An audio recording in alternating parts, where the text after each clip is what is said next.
Hello guys, I'm back on your screen and today we'll be looking at fastest way to learn coding and get a job.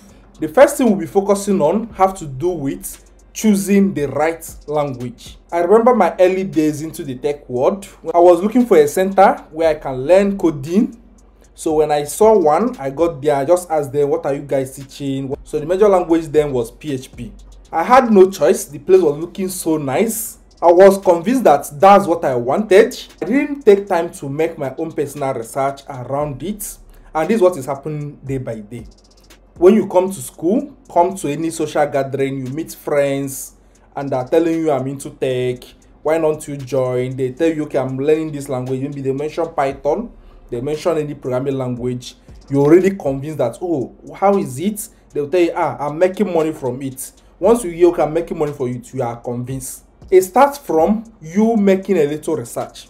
So when you meet a friend like Chema, and Chema is a Python developer, and say that Python is the way forward, good and fine. Try and do your little research. What kind of Python are you learning? Which version of Python? This person is doing Java, this person is doing C++. What are the prospects in it? So these are some important things you need to find out.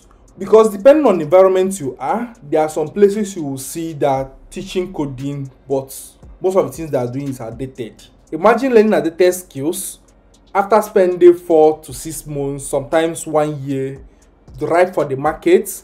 For you to get job, you will now find out that what I learned is not what is in demand. Also, you end up spending a lot of time in the learning when you are learning outdated stuff too. Because you will learn the outdated, now trying to learn what up to date skills in it. The first takeaway I would like you to have today is that meeting a friend or having friends that will mention, okay, I have this skill, or somebody working, is always very important. Mentorship remains the #1 factor in anything you are doing.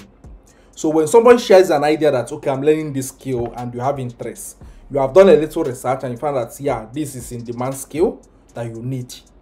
No problem. Ask the person, please, what are the opportunities in getting job? Where do you work? Make sure that where the person works is kind of things you dream of having. Once you are convinced, you can pick up the skill.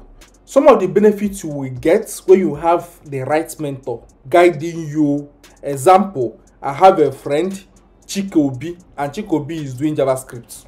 I myself getting myself into JavaScript, I'm convinced first of all that, okay, this is in demand skill and Chikobi is doing well. Meaning that in the process of me learning this skill, if I have challenges, because there's no way you will be learning without facing challenges in your coding. I'm sure that maybe I have challenge, I tried my best to solve it, it's not working, I can reach out to him, and in less than few minutes, it will be sorted out, which is very, very key and important. Secondly, when you are done learning this skill, he will show you a better path in landing a job, because you are a newbie in the industry and you don't know what is happening. There is no way you are smart, somebody who have been in the industry for a long time. And this is a very important skill you must know. The next important factor you have in mind is goal setting. Goal setting is very, very crucial in anything you are doing. It's not just about coding alone, but in all areas of life. In goal setting, it's always important you do what? You define your goals into something that is what? Achievable. There is no way you will do well in coding if you don't set goals. And if you look at the smart way, as you can see in the illustration, we have SMART, whereby the S stands for what? Specific. You need to be very specific on what you want to learn. If you say you want to learn JavaScript, all goal must be set towards learning JavaScript. Not that you start learning JavaScript today, first week, second week, 1 month, you meet another friend, Chidinma comes and say, oh, why are you learning JavaScript? That's not trending again. It happens a lot in the industry. That the future is Python, the future is Java. Any of these languages are good. If you pick Python, be specific about it, all focus must be in it. Somebody will meet you tomorrow and say, there is no opportunity in Python. That where job opportunity is now is in Ruby and Rails or in PHP. Please don't mind Chidinma. Eyes on the goal. Next is measurable goals. You can set goals that every night I must make out 2 hours to learn. Every night I must make out 2 hours to learn. You must make sure that you are meeting up to that. The problem starts from when you set a goal that I must learn coding every day. You do it the first day, you do it the second day, do it third day. The next week, you are not keeping to that. You really need to set parameters to make sure that you are meeting your goals. And one way of doing this is what? If you have a sister, you have a friend, you can reach out to them that please, oh, I'm really out to learn this. And my target for this week is making sure I cover this. Or my target is that every day I want to give this in 2 hours. Please, can you be the one to checkmate me to make sure that I'm keeping to this? The next point is what? Setting attainable goals. You cannot start a training, something you have not been doing before, and say that, I must be doing this thing 4 hours every day. You need to check that, do I really have that 4 hours every day? Is this something I have done before and I'm sure I can achieve this? Or something that I can do first week, second week, something else will pop up and take my time. You need to be sure and clear that, okay, I don't have distractions at night, or early morning, I'm very okay and I can achieve this thing if I'm setting goal of 1 hour every day. And mind you, when trying to learn coding fast, it's very paramount that you set this kind of goal. Then another important thing we need to consider is what? Making sure that the goal you are setting is what? Relevant. Because the problem is that you set a goal, you check it's measurable, it's attainable, but on the long run, will you start thinking that, I could have focused on this thing, maybe I wanted to write an exam, and this thing is now what? Conflicting with that. Imagine you are in a family house, everybody is looking up to you, and you are learning something that is taking too long. Everybody will start complaining and you will lose interest. For timely, you cannot say that I want to achieve this and it's taking you too long to plan the goal or to set that goal. Start taking action immediately. I want to learn this today. Plan it. Can I start it today? Procrastination has affected so many things, and that's one thing we should consider. You are learning a language, you will feel like I need to reach out to this person to explain this to me, and you are procrastinating. All these things fall under what? Timeliness. The next point have to deal with online courses and certification. It's better you know the skills, you can show that you can do it, than you have the certificates when they now say show all working, you cannot do it. Something like cybersecurity is very important. You must have certification, online course. So there are skills pertaining to what you having those certifications. While other skills, you don't even need them. A lot of HRs won't even demand those certifications from you. Once they can see that you can show all workings, you have proven projects that you have done, they will even pay less attention on certification and so in giving you the job. So that doesn't mean that you shouldn't go for it. If you have the time, have the money, it's still very, very important. Since we are talking about projects, let's look deep inside projects and portfolios. So when we talk about project as a software developer, you started like last month and you have been serious about it.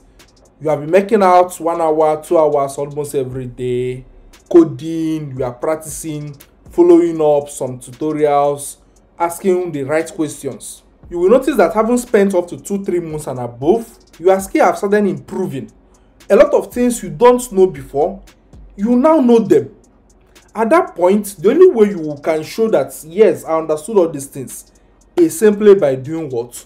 Picking up a simple project and say, okay, I can see this thing, let me try and build this. At first, it's always challenging because once you pick up a project, you will be like, I can't do this. That's always the mindset. If you encourage yourself that I can do this and you start it, keep asking questions, reaching out to people. If you have a problem, you reach out. Before you know it, you will complete that project. And the only way you can showcase it for developers is by uploading it in a platform we call GitHub. But portfolio is very important for everybody. Whether you are into software, whether you are into anything, portfolio is always good. This is the only way you can market yourself. What is portfolio? You are building a minified website that talks more about yourself, what you have achieved so far in your life, and career-wise. And when you are seriously achieving all these things, you are in fast lane in getting to the labor market and landing that dream job. So the next point we'll be looking at have to do with what? Joining coding communities. So when you start seeing yourself after 3 to 4 months that you are now completing some projects, whether from simple projects to complex projects, you are very okay. In order to motivate yourself, more and more, and make sure that you are not deviating in what you are learning. That has the need for what? Joining communities. How do you join those communities? This starts from those people you watch on YouTube. They will refer you to their GitHub. You start going to their GitHub. Like I told you, GitHub is more of what? A portfolio for developers. You see that this person developed what? A simple authenticator app. You will be like, how can I contribute? I know I can add something to this app. Stack Overflow is also another environment where developers ask a lot of questions. For the fact that you have spent 3 to 4 months, you are no longer a newbie in the industry. Meaning that someone that is still 1 week, 2 weeks into the industry and is asking a question. How can I do this? How can I do that? You can answer those questions. And these are what the community needs. A lot of developers are landing multi-million jobs today without even submitting CV or doing an interview, just by contributing to some of this community. These are the trending things today. Because if I am myself as a senior developer and working on a project, maybe an e-commerce platform, and I see Adaku and Chike always contributing to the project I'm working through my GitHub, and I look at some of the things they are contributing, and those things are relevant, not minding the time they are spending on it, this will show me that these people really appreciate what I'm working on, and I have no other option than to do what? Hire them. So if I'm looking at hiring people, why will I go and start looking for people who don't even care or know what I'm working on? Why I have somebody like Chima, Chike, Adaku making contribution to my project? I will reach out to them and say, please, are you open for this opportunity? Landing a coding job in this modern era doesn't require you learning the coding. After learning, you have to submit CV to thousands of places. There are many improved and modernized ways newbies in the industry are landing jobs. So another important thing I would like us to discuss have to do with attending coding bootcamp. Is still part of what? The networking aspects, community we are talking about. And when you take part in those events, you will see yourself interacting a lot with a lot of colleagues in the industry, both people ahead of you, in your level, and below you. Many people today have landed jobs just through this means. No submission of CV, no interview, and they land a job. Looking at a few other ways you can also do what? Land a job. One is what? Internships. And this internship simply comes by some of these things I've mentioned, contributing to what? Open source projects, reaching out to bootcamp, attending events, networking with friends. Many people today are really cashing out from freelancing, sitting at the comfort of their home.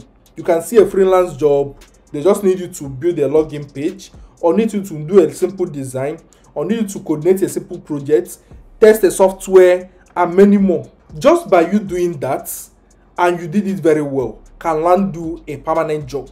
And that thing I would like us to talk about have to do with what? Resume tips. Imagine having a resume and your resume is not projecting all those skills you have learned. This is very bad. Nobody will hire you. That's another reason having a mentor, networking, bootcamp, because they will expose you to all these things. They will help you to improve your CV. Your opportunity to look at people's CV. Your mentor can request, please, can I see a CV to know how to prepare mine? Don't think that you know it all. Once you think that you know it all, you will make mistake. So once you are reaching out and you are doing those right things, believe me, you will see yourself having a quality CV that showcases their skill sets perfectly, and this will help you land a job.